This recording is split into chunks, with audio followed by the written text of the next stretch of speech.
Now welcome to another Andor Season 1 rewatch re-review. This time it is the 10th episode, One Way Out. Alright, we start at a very somber tone. Olaf is being carted away off of the floors. And his death is really the catalyst for everything else that happens. It gives an opportunity for them because they know someone is going to come in and replace him, yeah. Cassian tells Kino the Empire is afraid, and they need to leave tomorrow because Olaf's replacement will come. And that gives them the opening for the plan that they've been working on. Going into their bunk room, Cassian tries to tell the group what happens, and nobody really listens. They're kind of arguing about it. This isn't true, this isn't true. And that's when Kino steps up. He is the leader of this group. Yeah. He steps up and he tells them no one is getting out. And they believe in him. And I know Cassian, that's why Cassian kept trying to get him. Yeah. He needed him. And he knew that. He understood. Yeah. What Once this you have means. Kino, you have the whole group. Yeah, he is the leader, as you say. Mm-hmm. The alpha male in the pack. We get a brief cut to see what the ISB is up to, and we find out that their plan to fake out the pilot who they captured and interrogated, to fake his death from Krieger's group, is working. Successful, yeah. And that even Lonnie suggests that the ISB do what they always do when they find a ship adrift, because doing what they always do makes them less suspicious that they knew anything happened. The least suspicious thing to do is to do their job. Yes. Because exactly. if you don't do your job, they'll be like, well, why didn't they investigate Why didn't the this ISB? one? They always yeah. And it's funny because at this point, we don't know Lonnie is playing for the other team. So we're like, oh, he's pretty smart. He's I guess, it's a pretty smart ISB right there. We check on Ferrex real quick. We find out Marva is only getting worse. She's hiding the pills that she's supposed to be taking from the doctor because they put her off eating. And we know that she's declining. Yeah. And we see that Cinta is watching. And we see the ISB is watching. Watching as well, yeah. Everybody's watching Cinta's Marva. watching the ISB, who's watching Marva, but she's watching Marva too. It's great. Davos has a meeting with Mon Mothma and her friend Tay the banker, because obviously she needs to keep her money movement hidden. Davos says he's not gonna charge a fee to move the money. Why should you have to pay a fee to move your money the way you want to? It's your funds. We know that this wasn't Senate approved, so he's just facilitating. He's being a nice guy. In his own way. I mean, he's a nice guy just exploiting the loopholes to move things around the way they should be able to. Because he moves so much money, it's easy to like... Mm-hmm. But Mon doesn't want to owe him a favor and keeps saying, well, how much? How much? What do you want? He wants to come and bring my he wants to visit again. Boy around. Yeah, he just wants to come back with his 14-year-old son. And Mon, you have a 13-year-old daughter. That's almost of age. And Mon immediately figures it out. Yeah, shuts this down. She is kind of against betrothal. She's not happy in her marriage. She understands it's traditional Chandrilan culture, but she doesn't want this for her daughter. She doesn't want to think she's selling her daughter for an arranged marriage. Yeah. But at the same time, it weighs on her because of the fact that she knows how badly she needs these funds. Yep. How badly the galaxy needs these funds because the Emperor cannot continue what he's doing. No, you got to win at all costs, right? Mm-hmm. Everybody's got to pay their price. Her price happens to be her daughter. I know, it sounds horrible, but you get my... Right. Back to Narkina. They are enacting the plan.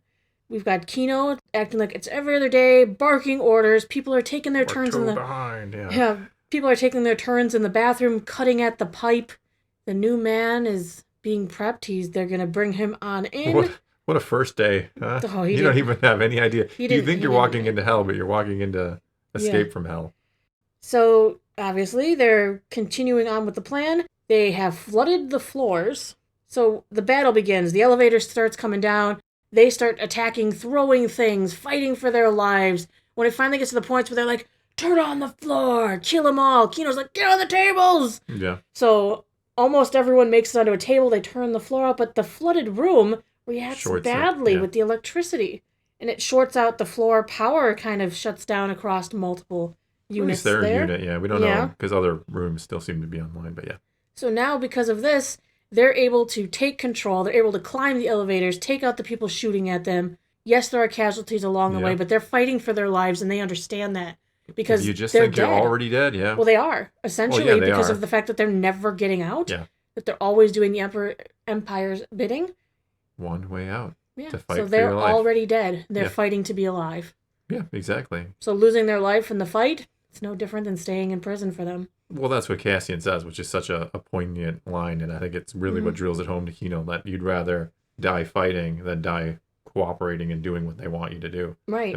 That makes all the sense in the world when you think about it. Yeah. So they get out of their room. The rousing music begins to play as they are going to room, shooting the imps, and starting to free the other levels to get them. Come on, let's go. And it's kind of just the music and everything that's happening and the build up. It's getting really great. You see the control room, which we know Cassian and Kino are running for at full speed, because the Imperials in there are planning to fry the whole level. Yep. They're going to turn all the floors on, kill everybody. Because remember, every floor can be fried. That's why the Imperials wear special boots. Thankfully, Kino and Cassian arrived at the right moment. And then Cassian tells Kino to announce what they have done. To tell these people, to lead them to freedom. And he does with a beautiful, beautiful speech, a rally cry. Spine-chilling when you pair it up with that Nicholas Britell phenomenal scoring. It's probably the best piece in the whole series. And there's some really good ones too. Out. It's beautiful. When they're all escaping and they get to that precipice of we gotta jump and swim for our lives, I actually started tearing up when you hear Kino just, I can't swim. The way he says it, he's like, I can't swim. He knew from the beginning he can't swim. He knew there was one way out and that he couldn't take it. Yeah. That's a leader, though. It is. I mean, someone who realizes... He knew. Yeah. He knew that the only way out, the one way out, was a way he couldn't take, a way he couldn't follow. But it was just such a powerful moment. Yeah. And you think this is where the episode has to end, right? This is where it has to end because it's so phenomenal. But wait, there's more. Luthen's like, hold my beer. Yeah. We get to see Lonnie again. He has decided he needs to meet up with Luthen because he's playing for the rebellion side. Playing for the other team. Luthen starts things out in the conversation by mentioning his daughter, which Lonnie is like, are you threatening me? You sound like you're threatening me. He's like, no, I'm not threatening you. I'm just congratulating you. Yeah, but if you happen to want to leave. It does make me wonder a lot about how come he and Lonnie work together and what the deal and arrangement is. Who knows? But Lonnie mentions to him that Dedra is an up-and-coming ISB. She's going after Axis. She was involved in researching everything that happened on Ferrix. Yep. She's been looking into everything in Aldhani. She's been putting together all the pieces for all the thefts. And she's searching for a thief. Luthen tells Lonnie he didn't do Aldhani. That had nothing to do with me. I was invited, but he didn't. He wasn't involved. So then Lonnie decides to warn Luthen about the rebel pilot. The fact that Krieger's group that's going to damage these energy reactors, they're going to be flying into a trap. It's a trap. And Luthen says that the sacrifice is worth it, not only to protect the rest of the rebels, but to protect Lonnie. So that they don't know they have a mole. He's more valuable on the inside than saving 50 men on the outside. Yes, he is. That's the choices you must make. Those are the sacrifices you must make. Well, Lonnie wants to quit. He wants out. He's going to make up some BS excuse. He wants out. Yeah. He wants out with Luthen. He wants out of the ISB. He wants to be done. Luthen says, no, you can't quit. We need heroes. He's been grooming him for years for this position. Lonnie then makes mistakes after saying, hey, this is everything that I've been giving up. What have you sacrificed? And that's... sets off everything. It is the speech. Maybe the best minute of dialogue. I don't know. I do love it, but I have the Kino speech. The music with the Kino speech makes that better in some ways. But and the fact that I know Kino can't escape with him, and he's rallying all these people to freedom, and Kino sacrificing too. Yeah, the whole episode is about sacrifice. Yes, but Luthen's speech is amazing. Even Mon has a sacrifice she must make. It's all. That's why I love the writing. What are you willing to give up for freedom? Exactly. Yeah. What are you willing to give up for the rebellion? For what is right? Exactly. I mean, even Luthen says that he knows that he's using the tools of his enemies and it disgusts him. He knows the things he's doing have damned him. He's have condemned. Damned him. Have he can't enjoy the victory even when if he lives long enough to see it. Because so he has sacrificed literally everything: his decency, humanity. He says it all. He's given it all up to fight this fight.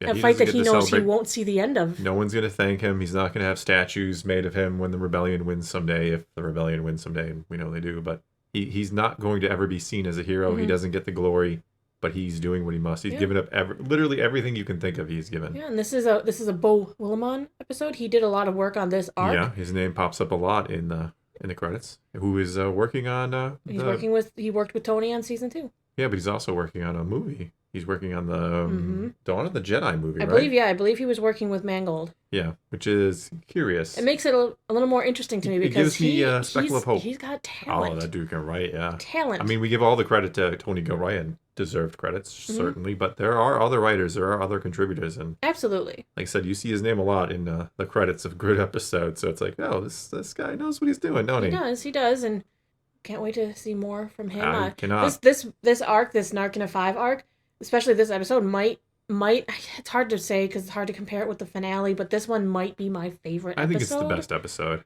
Because it's so rousing in different ways. Yeah. And I absolutely love it.